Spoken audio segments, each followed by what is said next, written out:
میں پڑھاؤں میرے ساتھ مل کر آپ درود شریف پڑھیں۔ جب ہم کہتے ہیں نا درود شریف پڑھیے تو کچھ پڑھتے ہیں کچھ نہیں پڑھتے، اور کچھ جو ہے ان کو پتہ ہی نہیں ہوتا پڑھنا کیا ہے۔ اب میں پڑھاؤں گا تو ساتھ میں تو سارے پڑھیں گے نا انشاءاللہ، تو اب سب مل کر پڑھنے کی کوشش کریں۔ الصلاۃ والسلام علیک یا رسول اللہ، الصلاۃ والسلام علیک یا حبیب اللہ،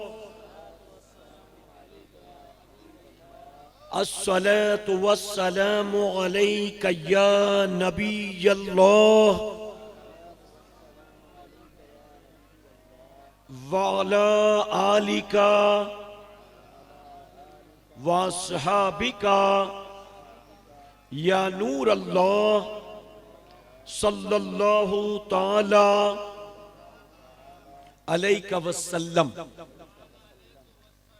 رب کعبہ کی بارگاہ میں دعا ہے، مولا اپنے حبیب صاحب لولاک صلی اللہ تعالی علیہ وسلم کے صدقہ تو فعل ہم تمام کی حاضری کو تو اپنی بارگاہ میں شرف قبولیت عطا فرما۔ اللہ ہمیں ماہ رجب کی برکتوں سے بھرپور مالا مال فرما، ہمیں خیر و عافیت کے ساتھ ماہ شعبان و ماہ رمضان المبارک نصیب فرما، اور سلطان الہند عطائے رسول خواجہ خواجگاہ کے صدقہ تو فعل ہماری آج کی اس محفل کو قیامت میں ہمارے لیے، ہمارے والدین کے لیے، ہمارے اہل و عیال کے لیے بخشش اور نجات کا ذریعہ بنا۔ میرے پیارے آقا علیہ الصلوۃ والتسلیم کے پیارے دیوانوں، دیکھیں ایک انسان دین سے دور ہوتا ہے، ایک انسان گناہ کرتا ہے، ایک انسان حرام کے راستے پر چلتا ہے، ایک انسان مسلمان ہو کر بھی برائی کرتا ہے۔ اس کی دو وجہ ہے، دو وجہ جانتے وہ دو وجہ کیا ہے؟ ایک تو سب سے پہلے اس کے دل سے اللہ کا خوف نکل جاتا ہے، اور دوسری چیز اس کے دل سے فکر آخرت نکل جاتی ہے، یعنی وہ نہ اللہ سے ڈرتا ہے اور نہ آخرت کی پرواہ کرتا ہے۔ اور وہی آدمی جس کے دل سے اللہ کا ڈر نکل گیا ہو اور آخرت کی فکر ختم ہو گئی ہو، نہ ہو آخرت کی فکر، وہی آدمی شراب پیتا ہے، وہی آدمی جوا کھیلتا ہے، وہی آدمی سود کھاتا ہے، وہی آدمی فلمیں دیکھتا ہے، وہی آدمی زنا کرتا ہے، وہی آدمی جھوٹ بولتا ہے، وہی آدمی گالی گلوچ کرتا ہے، وہی آدمی گانے سنتا ہے، وہی آدمی فلمیں تماشے دیکھتا ہے۔ یعنی جس کے دل سے اللہ کا خوف نکل گیا ہو اور جس کے دل سے آخرت کا ڈر نکل گیا ہو، وہی آدمی اللہ اور اس کے رسول کا باغی بن جایا کرتا ہے۔ اور ایک بات اور سن لیں آپ، اس وقت جو ہمارے ملک کا ماحول ہے، آپ کو پتا ہے کہ نہیں پتا ہے؟ ملک کے حالات دن بدن بد سے بدتر ہوتے چلے جا رہے ہیں، دیکھ رہے ہیں نا آپ؟ ملک کے حالات دن بدن بد سے بدتر ہوتے جا رہے ہیں، اور حالات کے بد سے بدتر ہونے کی وجہ کیا ہے؟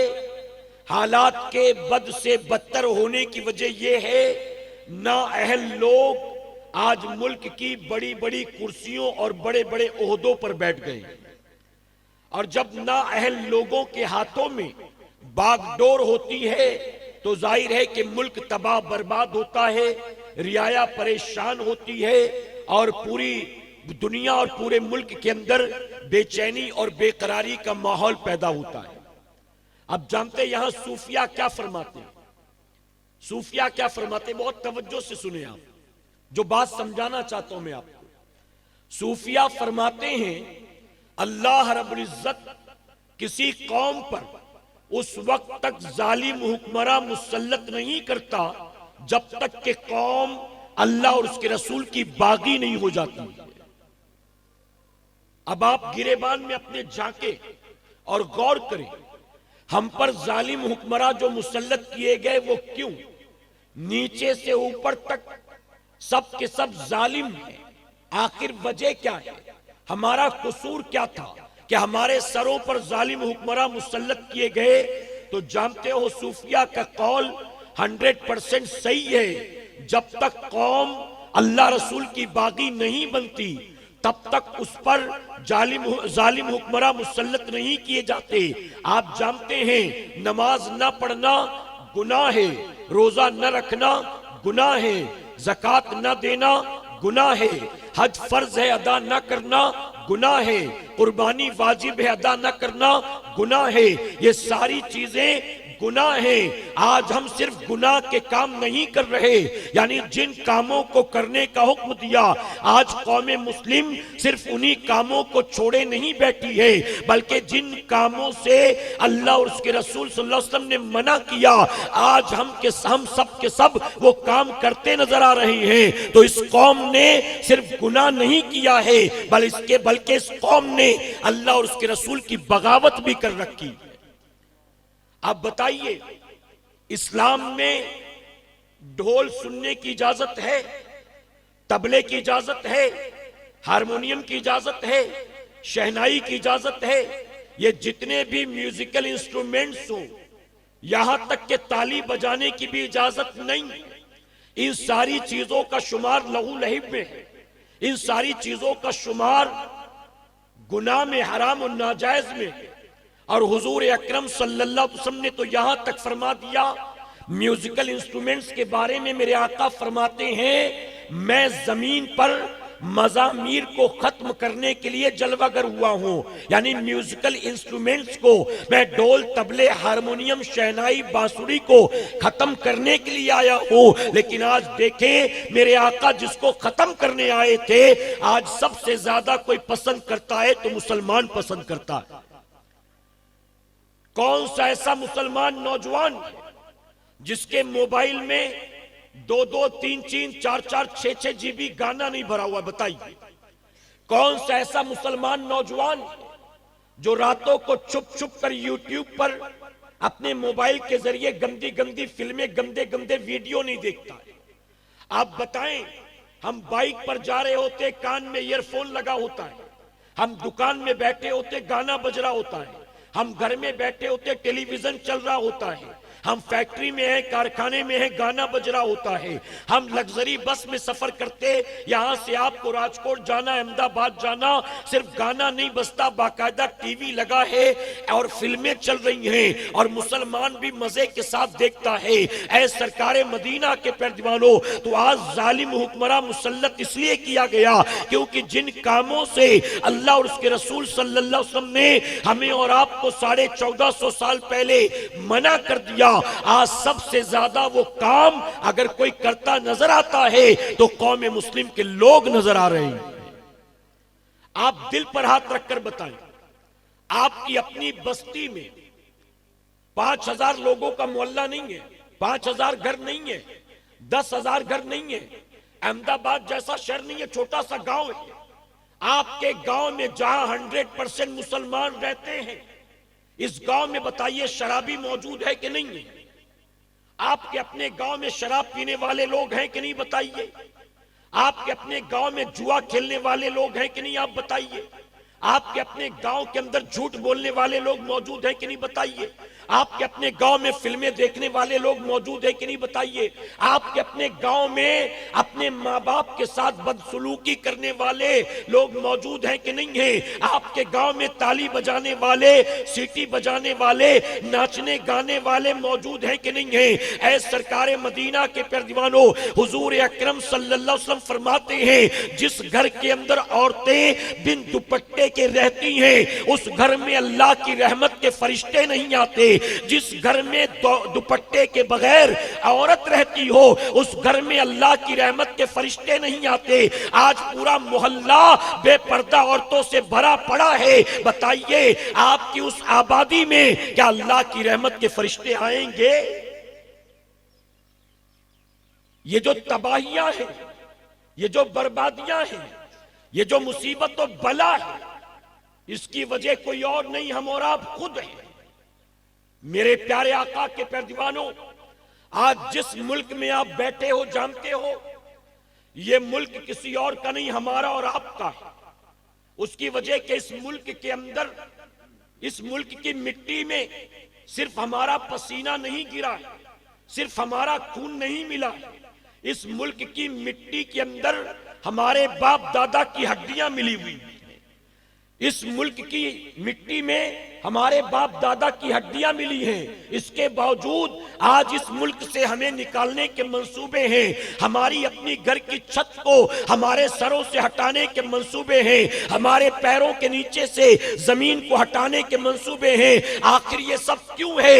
میرے پیارے آقا کے پیروانوں، آپ کو ماننا پڑے گا، غیروں کی سازشیں جو بھی ہے وہ اپنی جگہ، لیکن اس کے اندر بہت بڑا ہاتھ جو ہے ہمارا اور آپ کا ہے۔ ورنہ اسی ملک میں کلمہ پڑھنے والوں نے 800 سال تک حکومت کی تھی۔ کتنے سال تک؟ اس ملک کی تاریخ رہی ہے، کلمہ پڑھنے والوں نے 800 سال تک حکومت کی۔ اور میں یہ بھی بتا دوں، 800 سال تک جب مسلمانوں نے حکومت کی تھی، 800 سال میں کوئی بتا نہیں سکتا ہے کہ اس ملک میں کہیں کوئی ایک دنگا ہوا ہو، کہیں کوئی ایک دنگا ہوا ہو، کوئی نہیں۔ اور یہ بھی ماننا پڑے گا، جب کلمہ پڑھنے والوں کی حکومت تھی تو ان کو ملک سے نکالنے کے لیے یہاں کوئی کھڑا نہیں ہوا، کوئی کرانتیکاری، کوئی سوتنترتا سینانی، کوئی فریڈم فائٹر، کہیں سے کوئی آواز بلند نہیں ہوئی کہ ان کو یہاں سے نکالو، ان کو یہاں سے نکالو۔ انگریزوں نے تقریباً 125 سال تک حکومت کی، انگریزوں کو 150 سال تک بھی ہندوستان والے برداشت نہ کر سکے، پورا ملک ان کی مخالفت میں کھڑا ہو گیا۔ انگریزوں کو یہاں سے نکالو، اس کے لیے جو کرنا پڑے کرو۔ آخر کیا وجہ ہے؟ مسلمان 800 سال حکومت کرتے ہیں، ان کی مخالفت کوئی نہیں کرتا، انگریز 150 سال حکومت کرتا ہے اور پورا ملک ان کو نکالنے کے لیے ایک ساتھ جمع ہو جاتا ہے۔ اس کی وجہ یہ ہے، انگریز اس ملک کو لوٹنے آیا تھا اور مسلمان اس ملک میں رہنے اور یہاں بسنے آیا تھا۔ انگریزوں نے ہمارے ملک کو لوٹا برٹش ایسٹ انڈیا کمپنی کے نام پر، انگریزوں نے ہمارے ملک کو لوٹا بزنس اور کاروبار کے نام پر، انگریزوں نے چھوٹے موٹے راجہ مہاراجاؤں کو اتنا قرض دیا، اتنا قرض دیا، اتنا قرض دیا کہ ان کے قرض کے بوجھ تلے وہ ڈوب گئے۔ جب قرض چکانے کی ان کی اوقات نہ رہی تو انگریزوں کے سب نے انگریزوں کے سامنے سرنڈر کر دیا۔ انگریزوں نے اس ملک کے خون کو چوسا۔ آپ جانتے ہیں انگریز اتنا بڑا چور تھا کہ جاتے جاتے ملک سے صرف کوہ نور ہیرا نہیں لے گیا، گاندھی جی کے چشمے بھی ساتھ لے گیا تھا، اتنا بڑا چور تھا۔ لیکن مغلوں نے، جانتے ہو، مغلوں نے اس ملک کو لوٹ کر اس کا مال مکے مدینے نہیں بھیجا، ایران عراق نہیں بھیجا، بغداد افغانستان نہیں بھیجا، بلکہ مغل جب اس ملک کے اندر آئے تو ملک کو اتنا دیا، اتنا دیا، اتنا دیا کہ ملک کو مغلوں نے الحمدللہ سونے کی چڑیا بنا دیا تھا۔ جب انگریز قابض ہوا اس وقت ہمارا ملک سونے کی چڑیا کہلاتا تھا۔ کس نے بنایا تھا؟ کلمہ پڑھنے والوں نے بنایا تھا، لوٹا نہیں تھا۔ میرے پیارے آقا کے پیروانوں، آج بھی میں ذمہ داری کے ساتھ کہتا ہوں، اس ملک کا شہر تو شہر، کوئی گاؤں ایسا خالی نہیں جہاں اللہ کے ولی آرام نہ کر رہے ہیں، اولیاء اکرام آرام نہ کر رہے ہیں۔ آپ کو لارڈ ماؤنٹ بیٹن کی قبر ہندوستان میں نہیں ملے گی، آپ کو ملکہ وکٹوریہ کی قبر ہندوستان میں نہیں ملے گی۔ اس کی وجہ کہ وہ ملک میں رہنے نہیں سے لوٹنے آئے تھے، لیکن جتنے مغل بادشاہ گزرے آپ کو سب کی قبریں یہیں پر ملیں گی۔ اس کی وجہ کہ وہ جانے نہیں آئے تھے، اس ملک میں رہنے اور یہاں بسنے کے لیے آئے۔ لیکن آج اسی ملک میں ہمیں جو چاہتا ہے آج دکھاتا ہے۔ غلط تو نہیں کہہ رہا ہوں میں؟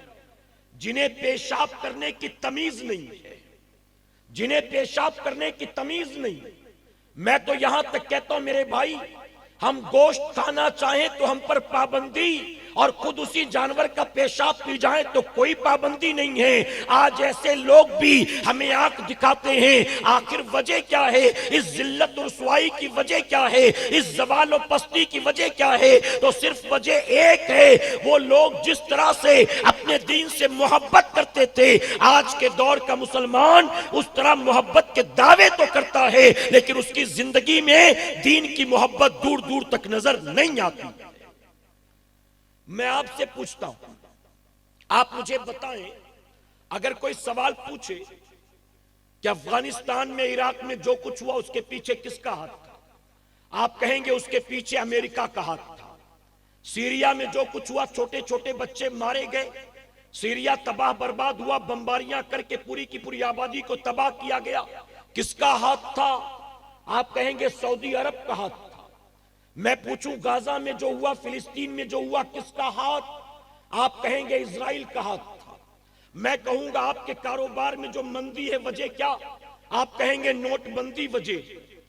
تیل آٹے دال کی مہنگائی، سلنڈر کا ایک رات میں 150 روپے بڑھ جانا، تباہی بربادی کی وجہ یہ. میں کہتا ہوں مسلمانوں، ہر چیز میں کسی نہ کسی کا ہاتھ فٹ کرتے ہو. اس کے پیچھے عیسائیوں کا ہاتھ ہے، اس کے پیچھے یہودیوں کا ہاتھ ہے، اس کے پیچھے مشرکوں کا ہاتھ ہے، اس کے پیچھے سعودیوں کا ہاتھ ہے، اس کے پیچھے فلاں کنٹری کا ہاتھ ہے. میں آپ سے پوچھتا ہوں، ان سب کے پیچھے تو کسی نہ کسی کا ہاتھ ہے. لیکن روزانہ جو تم فجر نہیں پڑھتے، ظہر نہیں پڑھتے، عصر مغرب عشاء نہیں پڑھتے، دل پر ہاتھ رکھ کے بتاؤ اس کے پیچھے کس کا ہاتھ ہے؟ کیا کہو گے اس کے پیچھے بھی امریکہ کا ہاتھ ہے؟ میں نے جو فجر نہیں پڑھی اس کے پیچھے یہودیوں کا ہاتھ ہے؟ کیا کہو گے؟ کس کی سازشیں ہیں؟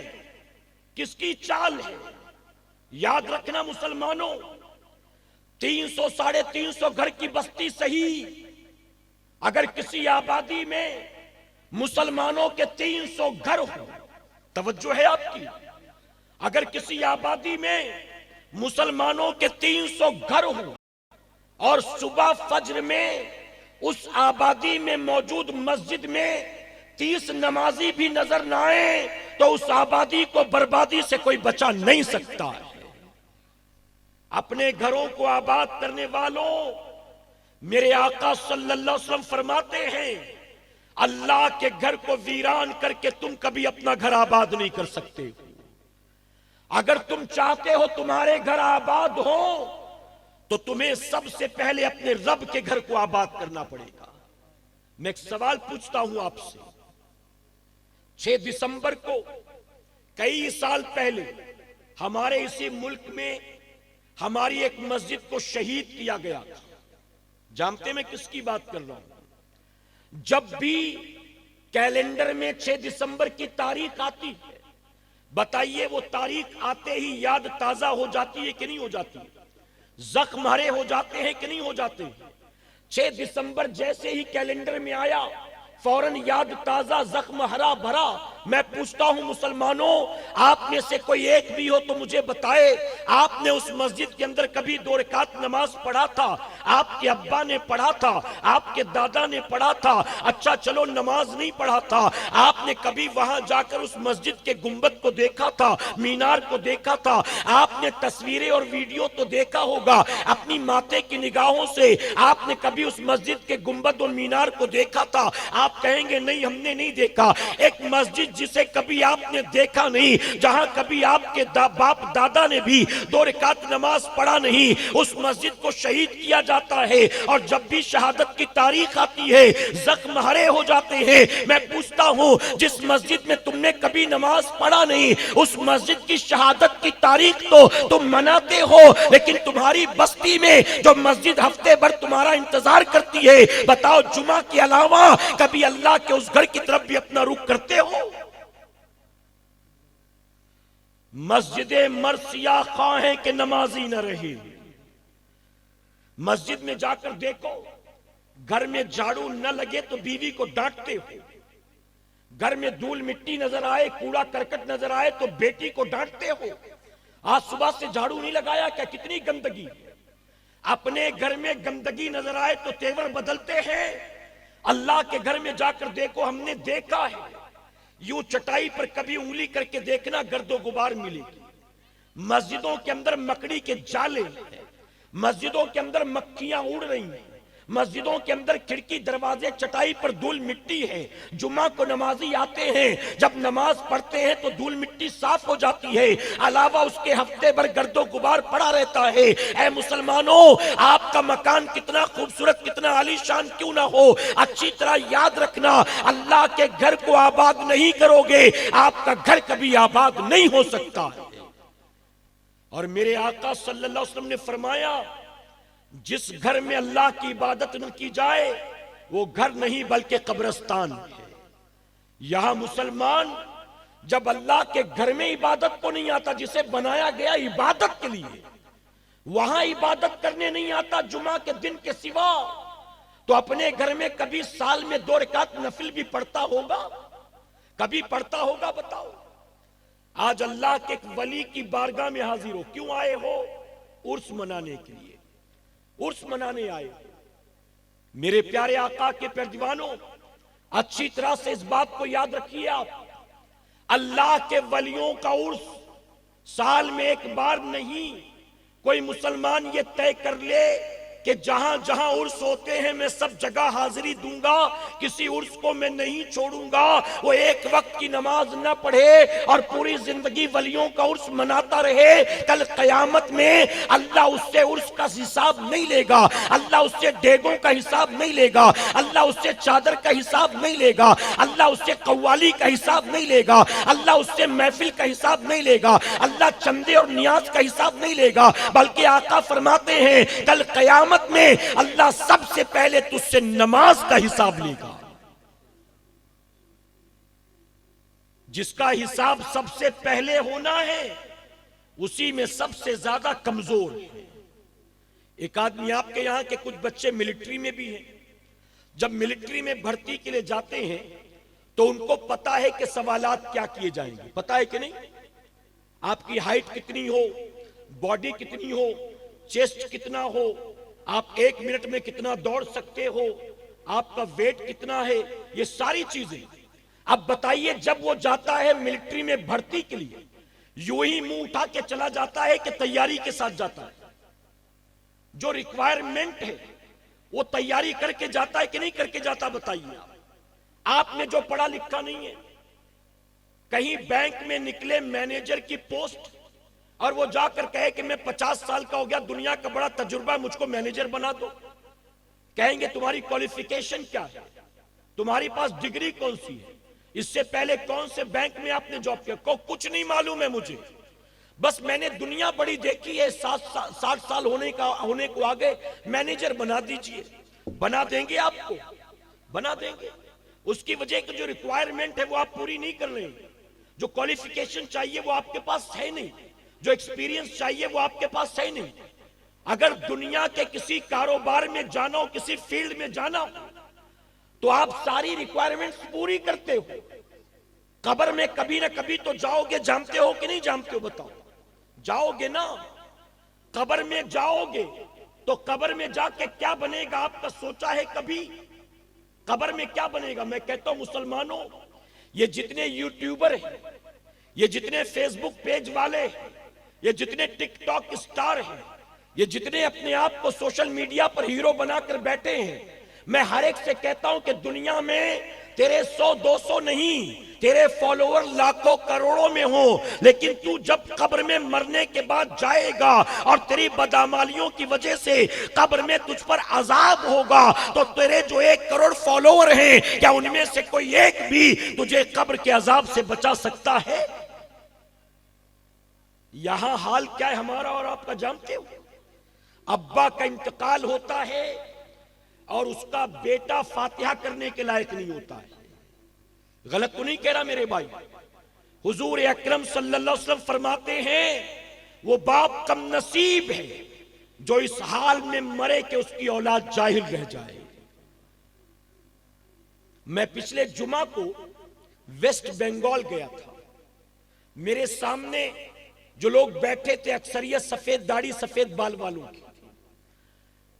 میں نے کہا بابا یہ آپ کے گاؤں کا کتناواں جلسہ ہے؟ تو کہنے لگے ہم چھوٹے چھوٹے تھے جب سے ہمارے گاؤں میں جلسہ ہو رہا ہے۔ ہم تو چھوٹے بچے تھے، ہمارے باپ دادا کرتے چلے آئے، تب سے جلسہ ہو رہا ہے۔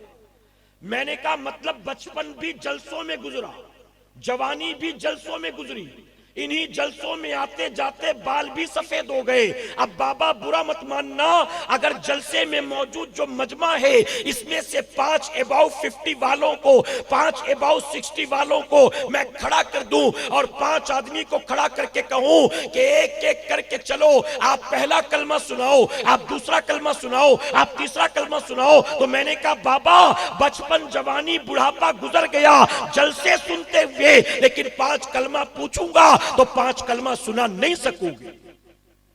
غلط تو نہیں کہہ رہا میرے بھائی؟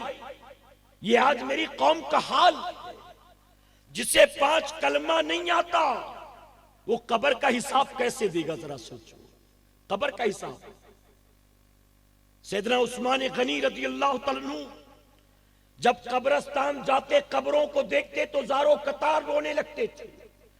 صحابہ اکرام سوال کرتے کہ امیر المومنین موت کا ذکر ہوتا ہے تو اتنا نہیں روتے آپ، جہنم کا تذکرہ چھڑتا ہے تو اتنا نہیں روتے آپ، محشر کے عذاب کی بات ہوتی ہے تو اتنا نہیں روتے آپ، قبر کو دیکھ کر اتنا کیوں روتے ہیں؟ تو سیدنا عثمان غنی رضی اللہ عنہ فرماتے ہیں کہ قبر آخرت کی منزلوں میں سے پہلی منزل ہے، اگر یہ آسان ہو گئی تو آگے ساری منزلیں آسان ہیں۔ ہمارا آپ کا اس پہلی منزل میں کیا بننا ہے کبھی سوچا؟ کبھی سوچا ہے غافل مسلمان؟ تو نے سمجھا اللہ نے تجھے صرف کھیتی باڑی کے لیے پیدا کیا ہے؟ تو نے سمجھا اللہ نے صرف تجھے محنت مزدوری کے لیے پیدا کیا ہے؟ تو نے سمجھا تجھے صرف اللہ نے حمالی کے لیے پیدا کیا ہے؟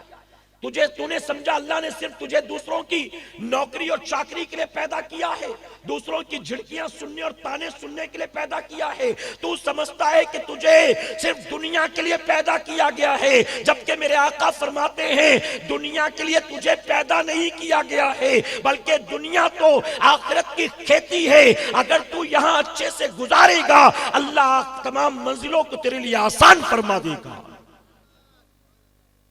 میرے پیارے آقا علیہ الصلوۃ والتسلیم کے پیروانوں، حدیث مبارکہ میں آتا ہے سوائے انبیاء کے قبر ہر کسی کو دباتی ہے، اور جانتے ہو کیسے دباتی ہے؟ قبر کے دبانے کا مطلب دونوں طرف کی قبر کی دیواریں ایک دوسرے سے مل جاتی ہیں۔ آپ گھر میں سو رہے ہیں، دونوں طرف کی دیواریں ملی نہیں، چھت اوپر سے نیچے آ گئی، کیا ہوگا آپ کا بتائیے؟ آپ سو رہے تھے، چھت نیچے آ گئی، کیا ہوگا سوچے ذرا۔ اگر مریں گے نہیں بچ بھی گئے تو کہاں کہاں کی ہڈیاں ٹوٹیں گی سوچے۔ اب اگر دونوں طرف کی دیواریں دبانا شروع کر دیں اور وہاں سے نکلنے کا کوئی راستہ نہیں، بچنے کا کوئی راستہ نہیں، تو کیا انجام ہوگا آپ کا؟ حضور اکرم صلی اللہ علیہ وسلم اپنی بیٹی حضرت زینب کو قبر میں اتارنے کے بعد قبر پر بیٹھے، اور جب قبر پر بیٹھے تو آپ کا چہرہ افسردہ ہو گیا، غم زدہ ہو گیا۔ صحابہ اکرام حضور کے چہرے کو دیکھتے رہے۔ آپ سوچے میں کس کی بات کر رہا ہوں؟ اپنی بہن کی، اپنی بیٹی کی، اپنی ماں کی بات نہیں کر رہا، امام الانبیاء کی بیٹی حضرت زینب رضی اللہ عنہ کی بات کرتا ہوں۔ حضرت زینب کو قبر میں اتارا گیا، حضور اکرم صلی اللہ علیہ وسلم کا چہرہ افسردہ، اس کی تھوڑی دیر کے بعد حضور مسکرائے۔ صحابہ نے عرض کیا یا رسول اللہ صلی اللہ علیہ وسلم، پہلے آپ کا چہرہ افسردہ ہوا پھر آپ مسکرائے، وجہ کیا؟ میرے آقا فرماتے جب میری بیٹی زینب کو قبر میں اتارا جانے لگا تو مجھے قبر کا دباؤ اور اپنی بیٹی زینب کی کمزوری یاد آ گئی۔ پھر میں نے دیکھا قبر نے میری بیٹی زینب کو دبانا شروع کیا، قبر نے دبانا شروع کیا۔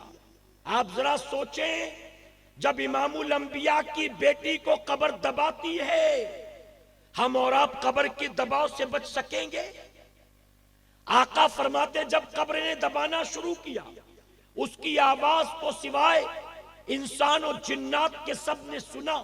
پھر میں نے اللہ کی بارگاہ میں دعا کی، مولا میری بیٹی پر رحم کر، میری بیٹی کو قبر کے دباؤ سے بچا لے۔ میں نے دعا کی، اللہ نے فضل فرمایا اور قبر نے دبانا بند کر دیا۔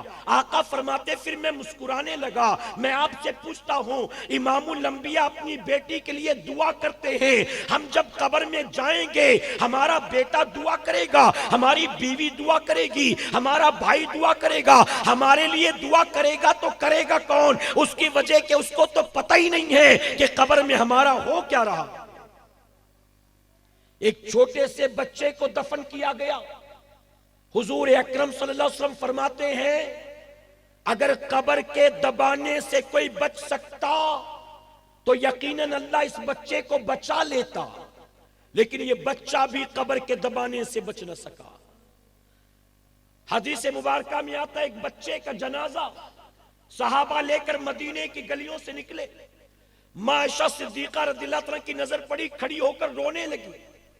کسی نے پوچھا ماں عائشہ صدیقہ کیوں رو رہی ہیں؟ آپ فرماتی ہیں یہ چھوٹا سا بچہ، مجھے خیال آیا ابھی جب اس کو قبر میں اتارا جائے گا تو قبر اس بچے کو دبائے گی، پھر بچے کا پتہ نہیں کیا انجام ہوگا۔ آپ سوچے تو صحیح، جب میرے نبی کی بیٹی کو قبر دباتی ہے، ایک چھوٹے سے بچے کو جو عاقل و بالغ بھی نہیں ہے، جس نے نماز قضا نہیں کی ہے، جس نے روزہ قضا نہیں کیا ہے، ارے جس نے شرابیں نہیں پی ہے، جس نے جوا نہیں کھیلا ہے، جب قبر اس چھوٹے سے بچے کو دباتی ہے تو میری قوم کا 18 سال کا کڑیل جوان، 22 سال کا کڑیل جوان، 25-30 سال کا کڑیل جوان جو بے نمازی بنا بیٹھا ہے، جو جھوٹ بولتا ہے، جو گانے گاتا ہے، جو شراب پیتا ہے، جو جوا کھیلتا ہے، جو پٹاخے پھوڑتا ہے، ذرا سوچے جب مر کر وہ قبر میں جائے گا تو قبر میں اس کا کیا انجام ہونے والا۔ فرمایا گیا قبر دن میں 70 مرتبہ آواز دیتی ہے۔ توجہ ہے نا آپ کی؟ میری بات آپ کی سمجھ میں آ رہی ہے نا؟ میں آپ کو آخرت کی یاد دلانے چلا ہوں۔ قبر دن میں 70 مرتبہ آواز دیتی ہے، غافل انسان ہوش میں آ، تجھے بہت جلد میرے پاس آنا ہے، اور میں کیڑے مکوڑوں کا گھر ہوں، میں اندھیروں کا گھر ہوں، میں وحشت کا گھر ہوں، میں تنہائی کا گھر ہوں، میری زمین بھی مٹی کی ہے، میری دیواریں بھی مٹی کی ہے، میری چھت بھی مٹی کی ہے، ان قریب تجھے میرے پاس آنا ہے۔ اور میرے آقا فرماتے ہیں جب قبر میں ایک بے نمازی کو اتارا جاتا ہے تو قبر اس کو دبانا شروع کرتی ہے، دبانا شروع کرتی ہے، اور پھر حضور اکرم صلی اللہ علیہ وسلم نے اپنے دونوں ہاتھوں کی انگلیوں کا اشارہ کر کے فرمایا کہ قبر ایسے دباتی ہے، ایسے دباتی ہے کہ دونوں طرف کی پسلیاں ٹوٹ کر ایک دوسرے کے اندر پیوست ہو جاتی ہیں، یعنی یہ پسلیاں کڑکڑا کے ٹوٹتی ہیں، ایک دوسرے کے اندر دھس جاتی ہیں، اور اسے بچانے والا کوئی نہیں ہوتا۔ آج یہاں میں نے دیکھا کوئی 6 فٹ کا ہے، کوئی 6 فٹ 2 انچ کا ہے، کوئی 5 فٹ 10 انچ کا ہے، لمبے چوڑے گھوم رہے ہو۔ قبر میں کیا ہوگا سوچا؟ یہ تیری جینز، یہ تیرا ٹی شرٹ، یہ تیرا ہیئر سٹائل، یہ تیرے کان کی بالی، یہ تیرے ہاتھ کا بریسلیٹ، یہ پھٹی ہوئی 3 جگہ سے پینٹ، بتا قبر میں تیرا کیا ہوگا؟ فرمایا گیا مسلمان جب تجھے قبر میں اتارا جائے گا تو سب سے پہلے قبر کے اندر جو چیز تیری پھٹنے والی ہے وہ تیرا پیٹ ہے جو پھٹنے والا ہے۔ آج تھوڑا سا پیٹ باہر آ جائے نا تو اس کو اندر کرنے کے پتہ نہیں کتنے جتن کرتے ہیں۔ میں ڈائٹنگ پر ہوں، میں دوائی کھا رہا ہوں، نہیں میں یہ نہیں کھاؤں گا، تھوڑا ویٹ لاس کرنا ہے، مجھے ویٹ کم کرنا ہے۔ آج تھوڑا پیٹ باہر آ جائے تو اتنی فکر، کل قبر میں سب سے پہلے تیرا یہی پیٹ پھٹنے والا ہے۔ اور کیوں یہ پھٹتا ہے جانتے ہو؟ کیونکہ تو نے اس میں کیا کیا دنیا میں بھرا تھا تجھے خود کو بھی خبر نہیں۔ میرے پیارے آقا علیہ الصلوۃ والتسلیم کے پیارے دیوانوں، کبھی آپ نے غور کیا یہ قبر میں جو کیڑے مکوڑے آتے ہیں یہ کہاں سے آتے ہیں؟ یہ کیا مٹی میں سانپ پیدا ہوتے ہیں، مٹی میں بچھو پیدا ہوتے ہیں، مٹی میں کیڑے پیدا ہوتے ہیں؟ نہیں نہیں میرے بھائی، غلط فہمی ہے۔ مٹی میں گھاس پیدا ہوتی ہے، مٹی میں سانپ بچھو نہیں پیدا ہوتے۔ پھر سانپ بچھو کیڑے مکوڑے قبر میں کہاں سے آتے ہیں؟ میں مثال دوں آپ کو، راستے کے کنارے کوئی جانور مرا پڑا ہو، اس کو کوئی اٹھانے والا دفنانے والا نہ ہو، آپ دیکھیں چند دنوں میں وہ جانور سڑ کر پھٹ جاتا ہے، وہ جانور سڑ گل جاتا ہے، اور جب وہ راستے کے کنارے پڑا جانور سڑ گل جاتا ہے تو اسی کے اندر کیڑے پیدا ہو جاتے ہیں۔ وہ کیڑے کہاں سے آئے؟ اسی کے جسم سے پیدا ہوئے نا، ہوا سے نہیں آئے، مٹی سے نہیں آئے، اسی کے بدن سے۔ اور جب وہ کیڑے پیدا ہوتے ہیں اس کے جسم سے تو کیا کرتے ہیں؟ پیدا ہونے کے بعد اسی کے جسم کو کھانا شروع کرتے ہیں، اسی کے جسم کو۔ یہ قبر میں کیڑے کہاں سے آتے ہیں؟ مولا کائنات مولا علی کرم اللہ وجہ الکریم فرماتے ہیں جب تم ایک گالی دیتے ہو تو تمہاری ایک گالی کی وجہ سے تمہاری قبر میں ایک کیڑا پیدا کیا جائے گا، ایک کیڑا۔ کبھی کبھی میں اپنے قوم کے نوجوانوں کو دیکھتا ہوں جو غصے میں نہیں مذاق میں بھی گالی دیتا ہے۔ اگر کوئی کہے نا یار وہ تجھے گالی دے رہا تھا تو وہ کہتا ہے یہ میرا دوست ہے، میرا اس کا چلتا ہے، یعنی وہ میری ماں کو گالیاں دے میں اس کی ماں کو گالیاں۔ کیسی دوستی ہے؟ ارے اتنی دوستی تھی تو اس کے منہ پہ ایک مکہ مارتا، وہ تیرے منہ پہ ایک مکہ۔ ماں کو کیوں گالی دے رہا ہے؟ بہن کو کیوں گالی دے رہا ہے؟ یہ کیسی دوستی؟ اور جانتے ہو میرے غریب نواز نے کیا فرمایا؟ غریب نواز فرماتے جس نے کسی مومن بھائی کو گالی دی اور بن توبہ کیے مرا، مجھے اس بات کا ڈر ہے کہ کہیں اس کا خاتمہ کفر پر نہ ہو جائے۔ یہاں عام بات ہے میرے بھائی، گالی دینا عام بات ہے۔ بچوں کو باپ بیوی کو اپنے بچوں کے سامنے گالیاں دیتا ہے، کوئی بات اچھی نہ لگے، بچے موجود ہے گھر میں، بیوی کو گالیاں دے رہا ہے، کبھی سسرال والوں کو گالیاں دیتا ہے، اور کبھی بیوی خود شوہر کو گالی دیتی ہے۔ میں تو کبھی کبھی کہتا ہوں میرے بھائی اگر کسی یونیورسٹی کے اندر گالی گلوچ کی بھی کوئی ڈگری ڈپلومہ شروع ہو جائے تو اس میں سارے ٹیچر پروفیسر مسلمان ملیں گے آپ کو، کیونکہ ہم سے گن گن کے چن چن کے گالیاں دینے والا شاید کوئی اور ہو گئی۔ ایسی ایسی گالیاں ڈھونڈ کے لاتے جو کبھی سنی نہیں ہوگی، کہاں سے ریسرچ کرتے ہیں، کہاں سے نکالتے ہیں، پتہ ہی نہیں چلتا ہے۔ بتائیے غلط تو نہیں کہہ رہا ہوں؟ میں گلی سے گزر رہا تھا، مسلمانوں کی بستی تھی، گلی سے گزر رہا تھا، ایک 48 سال کا باپ اپنی 8 سال کی بیٹی کو بھدی بھدی گالیاں دے رہا تھا۔ جب میں نے گالی سنی تو میں نے سوچا کسی کا جھگڑا ہو گیا ہوگا۔ گالی کی کان میں آواز آئی تو پلٹ کر دیکھا کس کو گالی دے رہا ہے، تو دیکھا چھوٹی سی بچی 8 سال کی یوں سر جھکائے کھڑی تھی اور اس کا باپ گالی دے رہا تھا۔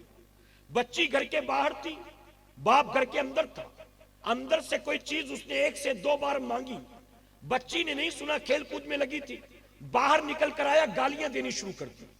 جب میں نے سنا تو مجھے فوراً احساس ہوا بابا بڑا اچھا کر رہے ہو، آج 48 کے ہو، وہ 8 کی ہے، اس کو گالیاں دے رہے ہو، جب آپ 60 کے ہوں گے اور وہ 18 کی ہوگی تو یہی گالیاں سود کے ساتھ آپ کو واپس دینے والی۔ جب بستر پر پڑے پڑے کھانسو گے کہو گے نا ذرا چائے گرم کر دے، تو چائے نہیں دے گی، گالی دے گی۔ جب پانی مانگو گے تو پانی نہیں دے گی، گالی دے گی۔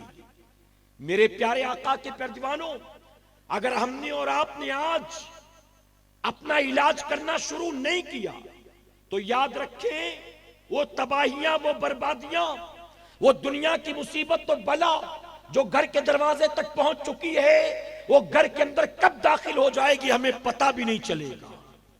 گھر کے اندر کب داخل ہو جائے گی؟ آج ہم یہ سمجھتے ہیں امریکہ ہماری مدد کرے گا، ہم یہ سمجھتے ہیں کہ گورنمنٹ کے اوپر شاید یو این او کوئی پریشر بنائے، برطانیہ کوئی پریشر بنائے، سعودی عرب ہماری مدد کرے گا۔ میں کہتا ہوں مسلمانوں، تم امریکہ سے، برطانیہ سے، یو این او سے، تم دنیا کے مختلف ملکوں اور مختلف حکمرانوں سے توقع کرتے ہو کہ تمہاری مدد کریں گے۔ میں کہتا ہوں مسلمانوں، اللہ کی بارگاہ میں رجوع کر لو، اپنے دین کی پابندی شروع کر دو۔ تمہاری مدد کے لیے کل بھی تمہارا رب کافی تھا اور آج بھی تمہارا رب کافی ہے۔ تمہیں کسی کی مدد کی ضرورت نہیں ہے۔ وہ اللہ جو نمرود کے مقابلے میں اپنے خلیل کی مدد کرتا ہے، وہ اللہ جو فرعون کے مقابلے میں اپنے کلیم کی مدد کرتا ہے، وہ اللہ جو 313 نہتے مجاہدین کی مشرکین مکہ کے مقابلے میں میدان بدر میں مدد کرتا ہے، ارے وہ اللہ جو 850 سال پہلے اسی ہندوستان میں میرے غریب نواز کی پرتھوی راج چوہان کے مقابلے میں مدد کرتا ہے، بتاؤ کیا آج ہماری مدد کے لیے وہ اللہ کافی نہیں ہے؟ یقیناً وہی رب ہماری مدد کے لیے کافی ہے، لیکن ہم اس رب کی بارگاہ میں رجوع تو کریں، اس رب کی بارگاہ میں پلٹے تو صحیح، اس رب سے صلح کی کوشش تو کریں۔ جانتے ہو اللہ رب العزت نے اپنے نبی یوشع علیہ السلام سے فرمایا، یوشع ان قریب ہم تمہاری امت پر اپنا عذاب نازل کریں گے۔ یوشع علیہ السلام نے اللہ کی بارگاہ میں عرض کیا، مولا تو میری گناہگار امت پر اپنا عذاب نازل کرے گا؟ رب نے فرمایا، نہیں یوشع، میں تیری ساری امت پر اپنا عذاب نازل کروں گا۔ یوشع علیہ السلام کانپ گئے، عرض کرتے ہیں اللہ میری امت میں 60,000 تیرے نافرمان اور 40,000 تیرے بھی فرما بردار ہیں، میرے بھی فرما بردار ہیں، تیرا عذاب ان 60,000 گناہگاروں پر آئے گا نا؟ رب نے فرمایا، نہیں یوشع، میرا عذاب صرف 60,000 گناہگاروں پر نہیں آئے گا، ان 40,000 نیکوں پر بھی آئے گا۔ یوشع علیہ السلام عرض کرتے، مولا 60,000 تیرے عذاب کے مستحق ہیں، لیکن 40,000 کا کیا قصور ہے، ان پر عذاب کیوں آئے گا؟ اب سنیں غور سے، اللہ فرماتا ہے کہ یقیناً 60,000 نے بغاوت کی، 60,000 نے نافرمانی کی، ایک گناہ کیا، ان پر تو عذاب آئے گا گناہ کی وجہ سے، لیکن 40,000 پر عذاب آنے کی وجہ یہ ہے کہ ان 60,000 کے جن گناہوں کی وجہ سے میں ان سے بیزار ہوں، یہ 40,000 ان سے ان گناہوں پر بیزاری کا اظہار نہیں کرتے، بلکہ ان کے ساتھ ہنستے ہیں، بولتے ہیں، کھاتے ہیں، پیتے ہیں، اٹھتے اور بیٹھتے ہیں۔ تو جن 60,000 سے میں بیزار 40,000 نیکیاں کر کے ان 60,000 سے بیزاری کا اظہار نہیں کرتے، اس لیے یوشع جب میرا عذاب آئے گا تو ساری کی ساری تیری امت پر میرا عذاب آئے گا۔ آج اگر ہم نمازی ہیں تو اللہ کا شکر ہے، اللہ کا احسان، لیکن اگر ہمارا بھائی بے نمازی ہے، ہماری بیوی بے نمازی ہے، ہمارا بیٹا بے نمازی ہے، ہماری بہن بے نمازی ہے، ہمارا دوست بے نمازی ہے، تو ان کا بے نمازی ہونا یقیناً یہ ہماری بھی پکڑ کا سبب بننے والا ہے۔ آج مسلمانوں ہمارے گھروں کا جائزہ لو، آج گھر کے اندر ایک بوڑھا نمازی ہے تو گھر میں موجود باقی کے 8 افراد بے نمازی ہیں۔ گھر میں اگر 60 سال کی بڑھیا نمازی ہے تو بیٹیاں بے نمازی ہیں، بہویں بے نمازی ہیں، سب کی سب بے نمازی بھری پڑی۔ کیا بتاؤ ایسے گھر میں اللہ کی رحمت کا نزول ہوگا؟ میرے پیارے آقا علیہ الصلوۃ والتسلیم کے پیروانوں، آئیے میں آپ کو بغداد کا ایک واقعہ سناتا ہوں، توجہ ہے نا آپ کی؟ بغداد میں ہلاکو خان حکمراں تھا، اور ہلاکو خان یہ مسلمانوں کا اول درجے کا دشمن تھا۔ ایک رات ہلاکو خان نے خواب دیکھا کہ میں مسلمانوں کے کٹے ہوئے سروں کے مینار پر بیٹھ کر مسلمان کی کھوپڑی میں شراب پی رہا ہوں۔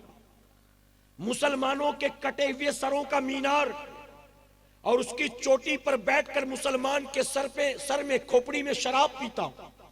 جب صبح دربار لگا، اس نے نجومیوں کو، کاہنوں کو، جوشیوں کو بلایا اور بلا کر کہا، درباریوں میں نے کل رات ایسا خواب دیکھا، بتاؤ میرے خواب کی تعبیر کیا ہے؟ تو فوجیوں نے کہا، سپہ سالاروں نے کہا، وزیروں نے کہا کہ بادشاہ سلامت، خواب کی تعبیر کو ایک طرف رکھیے، اگر آپ کی اجازت ہو تو ہم آپ کے خواب کو حقیقت میں بدل کر دکھلا دیں۔ کیا آپ چاہتے ہیں کہ آپ کے خواب کو ہم سچ کر دکھلائیں؟ وہ مسلمانوں کا دشمن پہلے ہی تھا، اس نے کہا کیا یہ صحیح ہو سکتا ہے؟ فوجیوں نے کہا ہاں کہیں آپ تو ہم کر کے دکھلا دیں۔ ہلاکو خان نے کہا جاؤ مسلمانوں کی ایسی آبادی ڈھونڈو جہاں ایک ہی حملے میں مسلمانوں کے اتنے سر ملے کہ ان کے سروں کا مینار بنایا جا سکے، اور پھر مینار کے اوپر مجھے چڑھاؤ اور اس پر بیٹھ کر مسلمان کی کھوپڑی میں شراب پیوں۔ فوجیوں نے رائے مشورہ کیا اور طے ہوا چلو بغداد پر حملہ کرتے ہیں۔ بغداد مسلمانوں کا مرکز، بغداد میں مسلمانوں کی اکثریت، بغداد میں ایک ہی حملے میں اتنے سر ہم کو بآسانی سے مل جائیں گے۔ اب ہلاکو خان کی فوج روانہ ہوئی، بغداد کی طرف جب چل پڑی، بغداد کے لوگوں کو پتا چلا، جانتے ہو وہ کیسے لوگ تھے؟ ان کے نیم پلیٹ مسلمانوں والے تھے، وہ پیدا مسلمان ماؤں کی کوکھ سے ہوئے تھے، وہ اپنے آپ کو کہلاتے مسلمان تھے، لیکن اسلام سے دور دور تک ان کا کوئی رشتہ ناتا نہیں تھا۔ وہ جمعہ کی 2 رکعت نماز پڑھتے تھے، وہ عید بقرعید کی 2 رکعت نماز پڑھتے تھے، وہ خوشیاں مناتے تھے چند دنوں چند بڑی راتوں میں، علاوہ اس کے اسلام پر وہ عمل نہیں کرتے تھے۔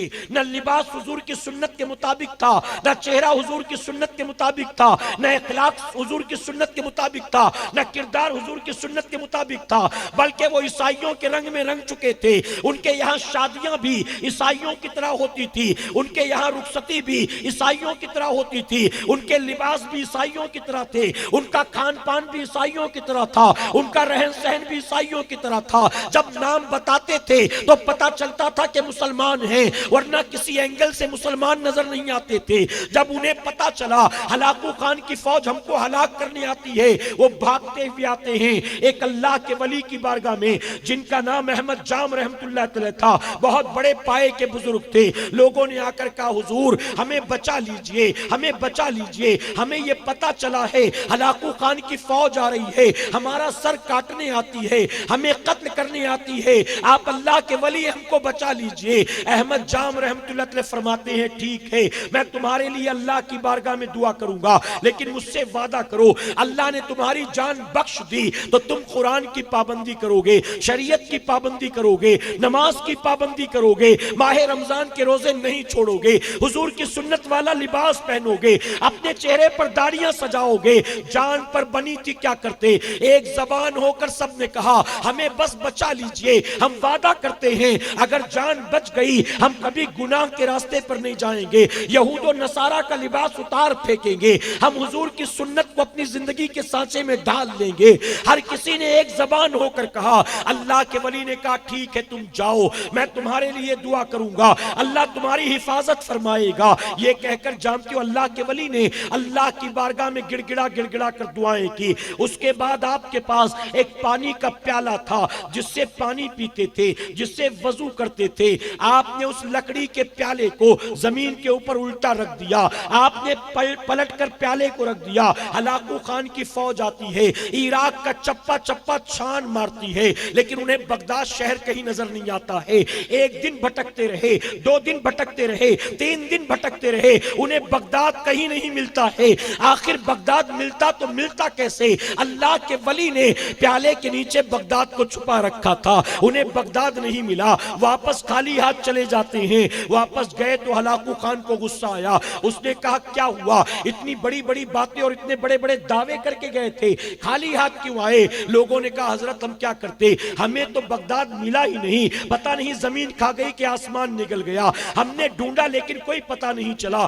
ہلاکو خان نے دوبارہ فوج کو روانہ کیا اور بڑا لشکر لے کر جاؤ، اپنے ساتھ بغداد کے گلی کوچوں کے ماہرین کو لے کر جاؤ، اب کی بار خالی ہاتھ مت آنا۔ اب دوبارہ فوج روانہ ہوتی ہے، لوگوں کو پتا چلا، پھر بھاگتے ہوئے آتے ہیں اللہ کے ولی کی بارگاہ میں، آ کر کہتے ہمیں بچا لیجئے، اب تو فوج اور زیادہ ہے، منصوبے پہلے سے خطرناک ہیں، آپ ہمیں بچا لیجئے۔ اللہ کے ولی نے کہا میں نے تمہارے لیے دعا کی تھی، اللہ نے تمہاری حفاظت کی، لیکن تم اپنے وعدے سے پلٹ گئے، تم میں سے کوئی نمازی نہ بنا، تم میں سے کوئی دیندار نہ بنا، تم میں سے کوئی مسجد میں آنے جانے والا نہ بنا، تم جس رنگ میں پہلے سے رنگے تھے آج بھی وہی رنگ تم پر چڑھا ہے، تم سدھرنے کا نام کیوں نہیں لیتے ہو؟ جان پر بنی تھی کیا کرتے؟ سب نے ایک زبان ہو کر پھر وعدہ کیا اس بار بچا لیجئے، ہم وعدہ کرتے ہیں اب سدھر جائیں گے، اب توبہ کر لیں گے، اب نمازی بن جائیں گے۔ اللہ کے ولی نے کہا ٹھیک ہے۔ آپ نے پھر اللہ کی بارگاہ میں دعا کی، لکڑی کے پیالے کو پھر زمین پر پلٹ دیا۔ ہلاکو خان کی فوج آتی ہے، 1 ہفتے تک بھٹکتی رہی، انہیں بغداد شہر کہیں نظر نہیں آتا ہے۔ ایک ہفتے کے بعد تھکے ماندے واپس جاتے ہیں۔ ہلاکو خان نے اب 20,000 کی فوج روانہ کی، کہا اس بار اگر مسلمانوں کے سر کاٹ کے نہیں لاؤ گے، اے فوجیوں سن لو، میں تمہارے سروں کو کاٹوں گا، میں اس کا مینار بناؤں گا اور تمہاری کھوپڑی میں شراب پیوں گا۔ اب مجھے یہ کام کرنا ہی کرنا ہے، اب یا تو مسلمانوں کے سر لاؤ یا تو تم مرنے کو تیار ہو جاؤ۔ ہلاکو خان نے تیسری بار فوج کو روانہ کیا۔ اب فوج تیسری بار حملہ ور ہوئی، لوگ پھر بھاگتے ہوئے آئے اللہ کے ولی کے پاس، آ کر عرض کرتے حضرت بچا لیجئے، 20,000 کی فوج آ رہی ہے، اب لگتا ہے بچنا مشکل ہے، بچا لیجئے۔ اللہ کے ولی نے تیسری بار بھی کہا لوگوں، جب جان پر بڑھتی ہے تو میرے پاس آتے ہو، اور جان بچ جاتی ہے تو پھر گناہ کی طرف چلے جاتے ہو۔ تم سدھرنے کا نام کیوں نہیں لیتے ہو؟ تم توبہ کیوں نہیں کرتے ہو؟ تم شریعت اور دین کے پابند کیوں نہیں بنتے ہو؟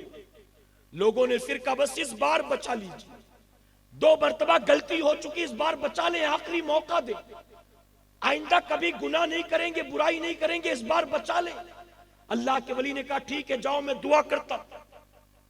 آپ نے اللہ کی بارگاہ میں رو رو کر دعا کی، لکڑی کے پیالے کو زمین پر پلٹنا چاہتے تھے، غیب سے آواز آئی احمد جام اب اس پیالے کو نہ پلٹ، اب انہیں کوئی بچا نہیں سکتا۔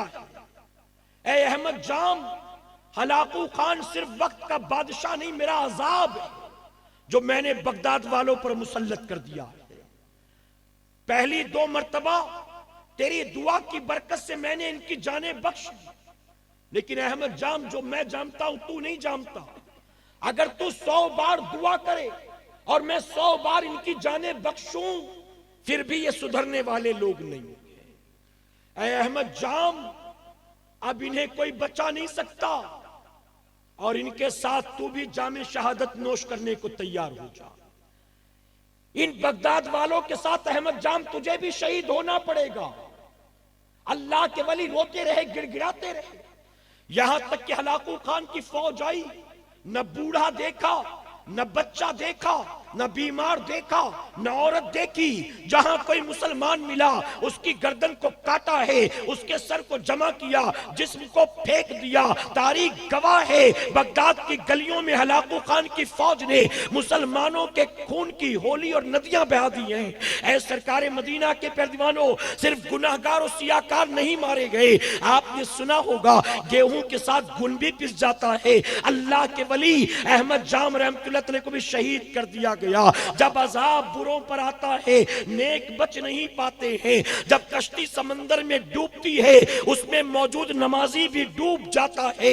آج ہماری بستی میں اگر لوگ شراب پی رہے ہیں، اگر لوگ ڈرگز لیتے ہیں، اگر لوگ جوا کھیلتے ہیں، آج لوگ فلمیں دیکھتے ہیں، آج لوگ جھوٹ بولتے ہیں، اور ہم آنکھ بند کیے بیٹھے ہیں، ہم مفت تک نہیں کرتے، تو تیار رہیے جب مصیبت و بلا ان پر ٹوٹے گی ہم بھی بچ نہیں سکیں گے۔ ہماری پوری کی پوری بستی جو ہے تباہی بربادی کا شکار بن جائے گی۔ اس لیے میرے پیارے آقا کے پیروانوں، اللہ کے ولی کی بارگاہ میں آئے ہو، عرس پاک میں آئے ہو، ایک مبارک شب میں آئے ہو۔ آج 15 تاریخ لگ چکی ہے اور جانتے یہ تاریخ وصال ہے امام جعفر صادق رضی اللہ عنہ کی، میرے نبی کے نواسے کی تاریخ وصال ہے، امام زین العابدین کے بیٹے کی تاریخ وصال ہے۔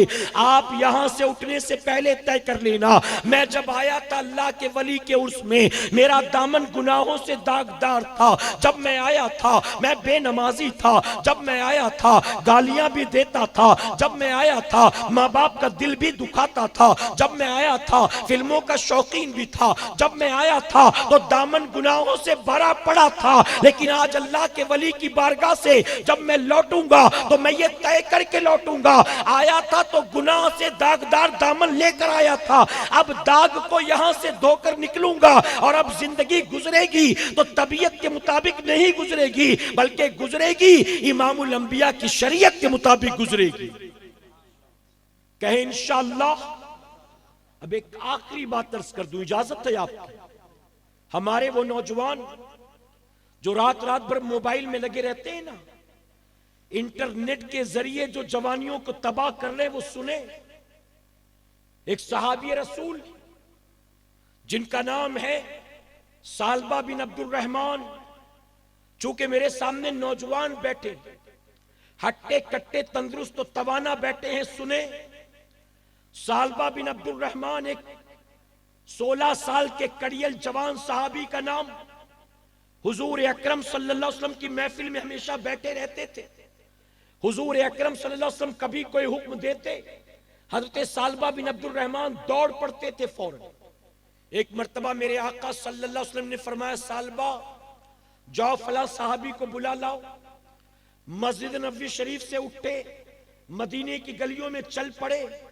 توجہ ہے آپ کی؟ اب تھکے تو نہیں نا؟ اس واقعہ اس حدیث شریف کو سنیں اور اپنے گریبان میں جھانکے اور اپنے آپ کو بدلیں. حضرت سالبہ بن عبد الرحمن مدینے کی گلیوں میں چل پڑے. ہوا کے تیز جھونکے چل رہے تھے. اچانک چلتے چلتے آپ کی نظر پڑی, ایک گھر کا پردہ ہوا کی وجہ سے اڑ کر ہٹ گیا. جیسے ہی دروازے کا پردہ ہٹا, اتفاق سے سالبہ بن عبد الرحمن کی نظر گھر کے اندر پڑی. گھر کے اندر نظر پڑی تو دیکھا اس گھر کے اندر ایک عورت غسل کر رہی تھی, نہا رہی تھی. جیسے ہی اس عورت پر نظر پڑی سالبہ بن عبد الرحمن کی, کانپ اٹھے. فوراً زبان سے جاری ہوا, استغفر اللہ استغفر اللہ استغفر اللہ. یہ میں نے کیا کر دیا؟ میں تو حضور کو منہ دکھانے کے لائق نہیں رہ گیا. میرے نبی نے مجھے کس کام سے بھیجا تھا, یہ میں نے کیا کر دیا؟ دیوانوں کی طرح مدینے کی گلیوں میں دوڑنے لگے. جب نہ رہ سکے تو دوڑ کر مدینے سے باہر نکل گئے کہ حضور کو اب میں منہ نہیں دکھا سکتا. 1 گھنٹہ 2 گھنٹہ 3 گھنٹہ 4 گھنٹہ وقت گزرتا گیا. حضور اکرم صلی اللہ علیہ وسلم نے حضرت عمر فاروق اعظم سے, حضرت سلمان فارسی سے کہا, جاؤ جا کر دیکھو سالبہ کہاں رہ گئے. کام تو منٹوں کا تھا, گھنٹوں لگ گئے, گئے کہاں؟ وہ دونوں صحابی آئے, مدینے میں تلاش کیا, کوئی پتہ نہیں چلا. واپس جا کر عرض کرتے, یا رسول اللہ صلی اللہ علیہ وسلم, ہمیں حضرت سالبہ تو کہیں نظر نہیں آتے. میرے آقا فرماتے, مدینے کے باہر جا کر ڈھونڈو. مدینے کے باہر جا کر ڈھونڈے. 1 دن 2 دن 3 دن, کبھی جنگلوں میں, کبھی صحرا میں, کبھی بیابان میں, کبھی پہاڑی پر. یوں ڈھونڈتے ڈھونڈتے چند دنوں کے بعد سیدنا عمر فاروق اعظم کی ملاقات ہوئی ایک چرواہے سے, بکری چرانے والے سے. سیدنا عمر فاروق اعظم سیدنا سلمان فارسی نے اس سے پوچھا, کیا تم نے کہیں حضرت سالبہ بن عبد الرحمن کو دیکھا ہے؟ چرواہے نے کہا, میں مدینے کا نہیں, میں انہیں پہچانتا نہیں. کہا, 16 سال کا کڑیل جوان, چہرہ ایسا ہے, زلفیں ایسی ہیں, قد ایسا ہے, لباس ایسا ہے. اس نے کہا, ایسے کسی جوان کو میں نے ابھی تک نہیں دیکھا. ہاں البتہ ایک بات ضرور ہے کہ اس پہاڑ کی چوٹی پر کچھ دن گزرے ہیں, کوئی نوجوان بیٹھا دن رات زاروں قطار روتا رہتا. کون ہے, کہاں سے آیا ہے, کیوں روتا ہے, مجھے نہیں معلوم. جب صبح ہوتی ہے فجر کے بعد نیچے اتر کر آتا ہے, میں اپنی بکری کا تھوڑا سا دودھ دو کر دے دیتا ہوں, وہ پی کر واپس چلا جاتا ہے اور وہاں جا کر دن رات روتا رہتا ہے. یہاں تک کہ میری بکریاں کبھی چرتے چرتے اس طرف جاتی ہیں نا, تو وہ بھی بدک جاتی ہیں, اس کے رونے کی وجہ سے چارہ چرنا چھوڑ دیتی. اس لیے میں نے وہاں بکریاں لے جانی بند کر دی. سیدنا عمر فاروق اعظم سیدنا سلمان فارسی سمجھ گئے یہ کوئی اور نہیں, یہی حضرت سالبہ بن عبد الرحمن ہوں گے. چرواہے سے کہا, چرواہے جب صبح وہ نوجوان نیچے آئے دودھ مت دینا, ہمیں اطلاع کرنا. چرواہے نے وعدہ کر لیا. دوسری صبح جب وہ نیچے اتر کر آئے, چرواہے نے ان کو بٹھایا, خود مدینے گیا, جا کر دونوں صحابی کو بتایا. اس نے خبر دی کہ وہ نوجوان آیا ہے. دونوں صحابی بھاگتے ہوئے مدینے سے باہر نکلے. آ کر دیکھا سالبہ بن عبد الرحمن پر نظر پڑی تو آنکھیں پٹی رہ گئی. وہ جو چند دنوں پہلے 16 سال کا کڑیل خوبصورت جوان تھا, چند دنوں کے اندر وہ سوکھ کر کانٹا بن چکا. ہڈیوں کا ڈھانچہ تھا, گوشت کا تھا, پتہ نہیں. آنکھیں دس چکی تھی, آنسوؤں کے نشان بن چکے تھے, چہرہ مرجھا گیا تھا. سیدنا عمر فاروق اعظم نے کہا سالبہ یہ کیا کیا تو نے اپنے ساتھ، آخر یہ حال تیرا ہوا کیسے؟ حضرت سالبہ نے کہا عمر کیا بتاؤں کہ یہ حال میرا کیسے ہوا۔ حضرت عمر نے کہا چلو تمہیں حضور نے بلایا۔ حضرت سالبہ کہتے مجھے نہ لے جاؤ حضور کی بارگاہ میں اتنا بڑا گناہگار ہوں کہ میں حضور کو منہ دکھانے کے لائق نہیں ہوں۔ کہا تم سے ہوا کیا ہے؟ حضرت سالبہ کہتے مجھ سے نہ پوچھو کہ میں نے کیا کیا، بڑی ضد کی وہ جانے کو تیار نہیں۔ آخرکار حضرت سلمان فارسی وہاں بیٹھے رہے، سیدنا عمر گئے حضور کو بلانے کے لیے، سالبہ بن عبد الرحمن بیٹھے تھے، گشی تاری ہوئی، زمین پر لیٹ گئے۔ کچھ دیر کے بعد حضور اکرم صلی اللہ علیہ وسلم تشریف لائے، آپ نے اپنے غلام کے سر کو اٹھایا، اپنی گود میں رکھا۔ حضرت سالبہ نے دیکھا کسی نے میرے سر کو اپنی گود میں رکھا ہے، آنکھ کھولی، آقا کے چہرے ودعا پر نظر پڑی، اب آقا کے رخ زیبا کو دیکھا، حضرت سالبہ تڑپنے لگے، اپنے سر کو یوں ہلانے ڈلانے لگے، عرض کرتے آقا میرے سر کو زمین پر ڈال دے، میرے سر کو زمین پر ڈال دے، میرا سر ایسا نہیں کہ آپ کی گود میں رکھا جائے، اے آقا میرا سر گرد و غبار کے لائق ہے، آپ دھول مٹی میں ڈال دیں، اپنی گود میں نہ رکھیں۔ آقا فرماتے سالبہ ارے جس گناہ کی وجہ سے تو اتنا تڑپتا ہے تجھے کیا پتا میرے رب نے تجھے کب کا معاف کر دیا، میرے رب نے تجھے کب کا معاف کر دیا۔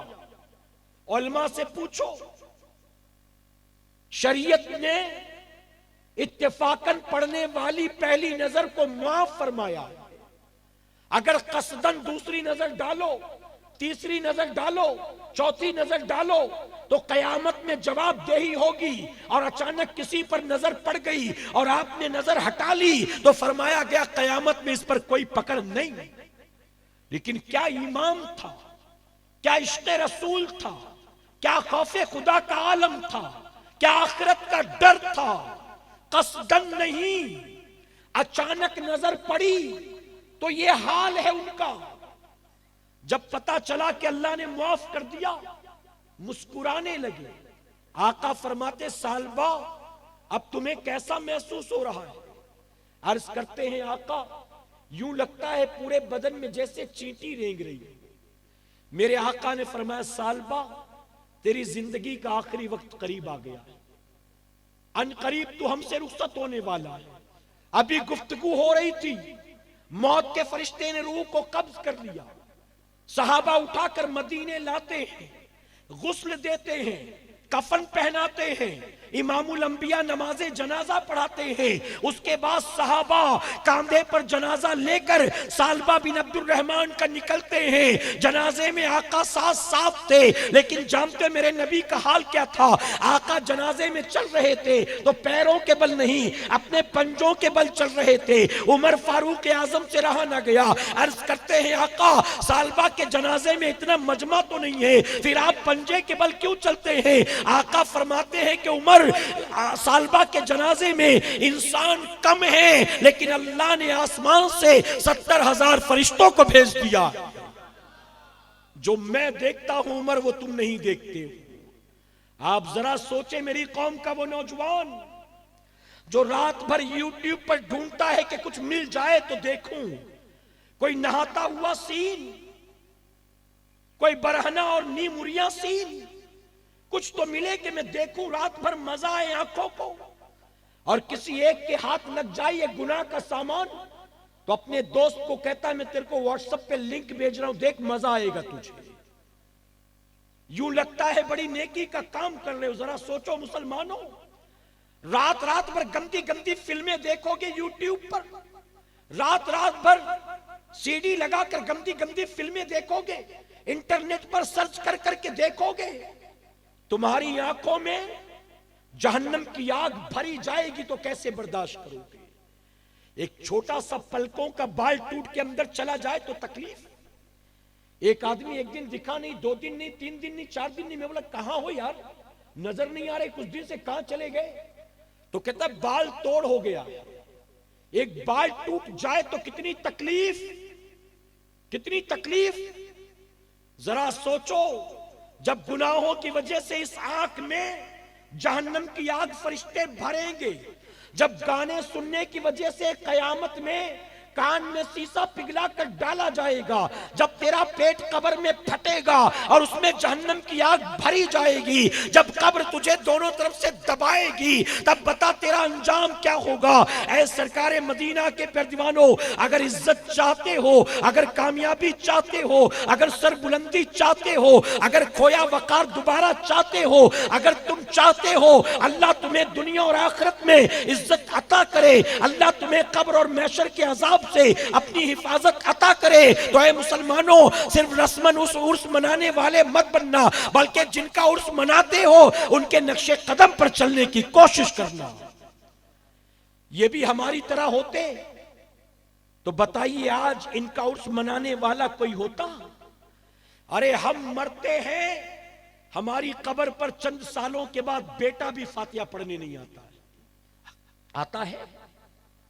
اللہ والوں کی مزار پر وہ لوگ آتے ہیں جن کا نہ خونی رشتہ ہے نہ خاندانی رشتہ ہے. کیوں آتے ہیں؟ وجہ کیا ہے؟ وجہ کیا ہے؟ وجہ صرف یہ ہے کہ انہوں نے طبیعت کی بات کو نہیں مانا ہے, انہوں نے زندگی بھر مانا ہے تو اللہ اور اس کے رسول کی بات کو مانا ہے. میرے پیارے آقا کے پردیوانوں, نماز کی پابندی کرو, کہیں انشاءاللہ. جھوٹ سے توبہ کرو, کہیں انشاءاللہ. اگر کوئی شرابی ہے آج اٹھنے سے پہلے توبہ کر لے, اب کتنی بھی تکلیف کیوں نہ ہو میں شراب کے قریب نہیں جاؤں گا. جانتے ہو ابھی جب شبیر برکاتی صاحب پڑھ رہے تھے میں نے اکثر دیکھا ہے وہ علی علی جب پڑھتے تو مجمع جھومتا ہے, خوب جھومتا ہے, خوب جھومتا ہے, خوب جھومتا. لوگ مال بھی لٹاتے ہیں اور علی علی ان کا اتنا مشہور ہوا کہ جہاں جاتے ہیں بنا وہ پڑھے لوگ ان کو چھوڑتے نہیں ہیں. میں کہتا ہوں مسلمانوں, علی کے نام پر جھومنے والوں, علی کی محبت کا دعویٰ کرنے والوں, علی کے نام پر اپنی حلال روزی کا مال لٹانے والوں, مولا علی جانتے ہو کیا فرماتے ہیں؟ اگر تم شرابی ہو اپنے منہ سے علی کا نام نہ لیا کرو, اگر تم شرابی ہو اپنے منہ سے حسین کا نام نہ لیا کرو, اگر تم چرسی گنجیڑی ہو اپنے منہ سے حسین اور علی کا نام نہ لیا کرو. اس کی وجہ کہ میرا ولی وہ نہیں ہے جو شرابیوں کو پسند کرے معاذ اللہ, میرا علی وہ نہیں ہے جو ڈرگ ایڈکٹ کو پسند کرے معاذ اللہ, میرا علی وہ نہیں ہے جو بے نمازی کو پسند کرے معاذ اللہ. میرا علی تو وہ ہے جو فرماتا ہے اگر شراب کا ایک قطرہ کسی سمندر میں گر جائے اور سمندر کا سارا پانی سوکھ جائے اور اس زمین پر گھاس اگ جائے تو بھی علی اپنے گھوڑے کو اس گھاس کو کبھی کھانے نہیں دے گا. یہ میرے علی کا تقویٰ. اور لوگ چرس چلم پی پی کے علی علی کرتے ہیں معاذ اللہ. مزارات اولیاء پر جاؤ, چرسی گنجیڑی بیٹھے, مار دم نٹا دم. چھٹی شریف کا مہینہ آیا, عجیب لوگ ہیں. خواجہ کا میلہ آ ریلا اپن اجمیر جا ریلا, یہ کیا ہے؟ بدنام کر رکھا ہے سنیت کو, بدنام کر رکھا ہے مزارات اولیاء کو, بدنام کر رکھا ہے عرس اولیاء کو, بدنام کر رکھا ہے. یہ ساری چیزیں اللہ کے ولیوں کو پسند نہیں تھی. تم ان چیزوں سے محبت کر کے یہ سوچو ولی تمہیں پسند کریں گے؟ نہ تمہیں ولی پسند کریں گے نہ مولا علی پسند کریں گے. اگر چاہتے ہو ولیوں کے اور مولا کائنات کے منظور نظر بن جاؤ تو اپنے آپ کو بدلو, کہیں انشاءاللہ. سوچ بدلو, فکر بدلو, لائف سٹائل بدلو. اب آخری بات عرض کروں گا, اجازت ہے آپ کی؟ میں نے آخری بات کہہ کے بھی 10 منٹ بول دیا, لیکن پھر موقع ملے نہ ملے آپ کے درمیان ایک بات کہنا چاہتا ہوں, اجازت ہے؟ یہ آپ کے امام صاحب یہاں کتنے سال سے ہیں جی؟ ارے امام صاحب تو مجھے بتا چکے ہیں, آپ تو بتاؤ. 7 4 چلیے 5 پکڑ لو, آپ کا بھی نہیں میرا بھی نہیں, 5 سال. کتنے سال سے؟ 5 پکڑ لو, ایک موٹی مثال, ٹھیک ہے, لم سم پکڑ لو 5 سال. 5 سال میں میرے بھائی آپ کے گاؤں کی کایا پلٹی ہے کہ نہیں پلٹی ہے؟ امام صاحب اپنا گھر بار چھوڑ کے جہاں کے رہنے والے تھے, اپنا سٹیٹ, اپنا وطن, کھیت کھلیان, ماں باپ سب چھوڑ کے یہاں کیوں آئے ہیں؟ اس کی وجہ کہ آپ ہر مہینے 1 لاکھ ان کو سیلری دیتے ہو نا. آپ کی دولت دیکھ کے آئے ہیں نا, آپ کے بعد یہی یہاں کے بادشاہ بنیں گے نا, یہی سی ایم بنیں گے نا. کیا دیکھ کر آئے ہیں؟ دین کی خدمت کا جذبہ لے کر آیا, اخلاص لے کر آیا. حضور کی امت کا دین سے دور ہونا یہ دیکھ کر انہیں لے کر آیا. میں پوچھتا ہوں, آپ نے ان کے پیچھے چلیے ہفتے میں ایک بار جمعہ کی 2 رکعت نماز کبھی نہ کبھی تو پڑھی ہوگی نا, پڑھی ہے نا؟ جمعہ کی نماز ان کے پیچھے پڑھتے ہو. بہت سے خوش نصیب ہیں جو پنجگانہ بھی پڑھتے ہو, عید بقرہ عید بھی پڑھتے ہو. بچہ پیدا ہوتا ہے تو کان میں اذان دینے ان کو بلاتے ہو, کسی کا انتقال ہو تو نماز جنازہ کے لیے ان کو بلاتے ہو. یہی ہوتا ہے نا. میلاد کی محفل کرنی, فاتحہ کرنا, تیجا کرنا, 8واں 10واں کرنا, 40واں کرنا, برسی کرنا, قربانی کے موقع پہ جانور ذبح کرنا, ہر کام کے لیے اپنے علماء کو یاد کرتے ہو, اپنی مسجد کے امام کو یاد کرتے ہو. دل پر ہاتھ رکھ کر جواب دو, کبھی آپ نے امام صاحب سے یہ آ کر کہا حضرت مجھے آج 10 منٹ کا ٹائم دیجئے؟ حضرت کہیں گے کس بات کے لیے ٹائم چاہیے؟ آپ امام صاحب سے کہو حضرت چلیے وضو خانے پر, آپ کھڑے رہیے, میں وضو کر کے آپ کو دکھاتا ہوں, آپ دیکھیے میرا وضو صحیح ہے کہ نہیں ہے. کبھی آپ نے کیا ہے؟ کبھی کیا؟ کیوں نہیں کرتے؟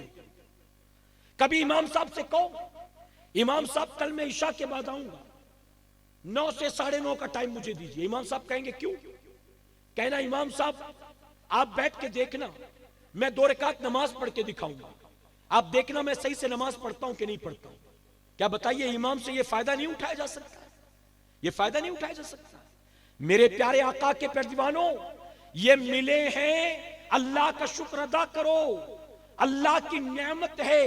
اللہ نے بندے کے دل میں یہ بات ڈالی کہ سب کچھ چھوڑ چھاڑ کے آپ کے گاؤں میں دین کی خدمت کے لیے آئے. جب تک آپ کے درمیان موجود ہیں جتنا فائدہ اٹھا سکتے ہو فائدہ اٹھا لو, ورنہ میں نے یو پی بہار جھارکھنڈ کے ایسے ایسے گاؤں دیکھے ہیں کہ گاؤں میں کسی کا انتقال ہوتا ہے تو 3 گاؤں میں کوئی نماز جنازہ پڑھانے والا نہیں ہوتا. مجھے کسی نے کال کیا تھا, حضرت ہمارے امام صاحب چھٹی پہ گئے اور ایک چاچا کا انتقال ہو گیا. امام صاحب کہہ رہے ہیں واپس بھی آؤں گا تو 24 گھنٹہ لگے گا آنے میں. گرمی کا موسم ہے, اس موسم میں لاش کو 24 گھنٹہ رکھنا مناسب نہیں ہے. آپ لوگ جیسے تیسے نماز جنازہ پڑھا دو. یہ جیسے تیسے کیا ہوتا ہے میرے بھائی؟ جیسے تیسے نماز جنازہ ہو جاتی ہے؟ ہم تو نمازیں بھی جیسے تیسے ہی پڑھتے ہیں نا, غلط تو نہیں کہہ رہا ہوں. ارے جب جیسے تیسے نماز جنازہ نہیں ہوتی تو 5 وقت کی نماز جیسے تیسے ہوگی؟ میں کھڑا کر کے پوچھوں کہ ایک آدمی مجھے ثنا پڑھ کے سناؤ, ایک آدمی سورہ فاتحہ پڑھ کر سناؤ. کہنے کے لیے تو امام صاحب 6 سال سے, 7 سال سے, 8 سال سے, کوئی کہتا ہے 20 سال سے. ارے 20 سال سے آپ کی مسجد میں ایک اللہ کا بندہ امامت کر رہا ہے اور 20 سال میں اس کے پاس بیٹھ کر تو اپنی سورہ فاتحہ بھی صحیح نہیں کر سکا ہے, تو تو نے آخر پایا کیا؟ یہ آپ کے یہاں عرس کتنے سال سے ہو رہا ہے؟ آپ کو بھی نہیں پتا نا, کئی سالوں سے ہو رہا ہے نا. اب میں پوچھوں کہ 10 سال سے کتنے لوگ اس عرس میں آتے رہے, بتائیے. ہاتھ اٹھائیں گے میں 10 سال سے آ رہا ہوں. میں کہوں گا 10 سال سے عرس میں آنے والے, کل تک قوالیاں دھوم دھام سے تو سنتا تھا, اب تو ذکر سن رہا ہے. اے 10 سال سے عرس میں آنے والے, 10 سال سے تو اللہ کے ولی کے عرس میں آیا, تجھے مبارک ہو, اللہ آنا تیرا قبول کرے. لیکن تو مجھے بتا 10 سال سے ولی کے عرس میں آ کر کیا تو نے 5 کلمہ یاد کر لیا ہے؟ کیا حاصل کر رہے ہو میرے بھائی؟ کیا لے کے جاؤ گے قبر میں؟ یہ بستی جائے گی ساتھ میں, یہ محلہ جائے گا ساتھ میں, یہ گھر جائے گا ساتھ میں, یہ 3 منزلہ عمارت جائے گی ساتھ میں, یہ 4 جوان بیٹے جائیں گے ساتھ میں. ساتھ میں جانا کیا ہے؟ ارے جن نمازوں کو ظالم چھوڑے بیٹھا ہے وہی نمازیں تو جانے والی. فجر کی اذان ہو رہی, پیر پسارے سویا, پڑھی نہیں ہے. امام صاحب کو رکھا ہے نا, وہ پڑھیں گے, ان کو پگار دیتے ہیں نا, ہم وہ پڑھیں گے, اپنے کو تھوڑی پڑھنا ہے. ارے امام صاحب کو تو پگار دیتا ہے, تجھے اللہ دے گا, تو بھی تو پڑھ لے. تجھے اللہ برکت دے گا, تو بھی تو پڑھ. کوشش کریں گے میرے بھائی. میں جانتا ہوں میں نے تھوڑا وقت زیادہ لیا آپ کی محبت میں, اس کی وجہ کہ میں دیکھ رہا ہوں بہت کچھ سیکھنے کی ضرورت ہے. یہ جو کچھ میں نے بتایا آپ اس پر عمل کریں گے نا انشاءاللہ. اگر آپ نے اس میں سے کسی ایک نے بھی عمل کیا نا, اگر کسی ایک نے بھی عمل کیا نا, تو مولانا سرفراز صاحب کا مجھے یہاں بلانا اللہ قبول فرما لے گا، اور میرا آنا اللہ قبول فرما لے گا۔ اور یاد رکھنا، اگر کوئی ایک آدمی یا ہماری کوئی ایک بہن کل سے اٹھ کر فجر کی نماز کی پابند بن گئی نا، کوئی ایک سدھر گیا، کوئی ایک سدھر گئی، تو اللہ اس محفل کے کرنے والوں کا محفل کرنا قبول فرما لے گا۔ اس کی وجہ کہ وہ اکیلے جنت میں نہیں جائے گا، ہم گناہ گاروں کو بھی لے کر جائے گا۔ تو عمل کی کوشش کریں، اللہ اپنے محبوب پاک کے صدقے ہمیں آپ کو سب کو کہنے سننے سے زیادہ عمل کی توفیق عطا فرمائے۔ درمیان گفتگو مجھ سے جانے انجانے میں کوئی غلطی خامی رہ گئی، آپ سب کو گواہ بنا کر سچے دل سے توبہ کرتا ہوں۔ رب میری توبہ قبول فرمائے، اور ہماری آج کی اس محفل کو اللہ اپنے ولی کامل کے صدقے قیامت میں ہمارے لیے، ہمارے والدین کے لیے بخشش اور نجات کا ذریعہ بنائے۔ وما علینا الا البلاغ۔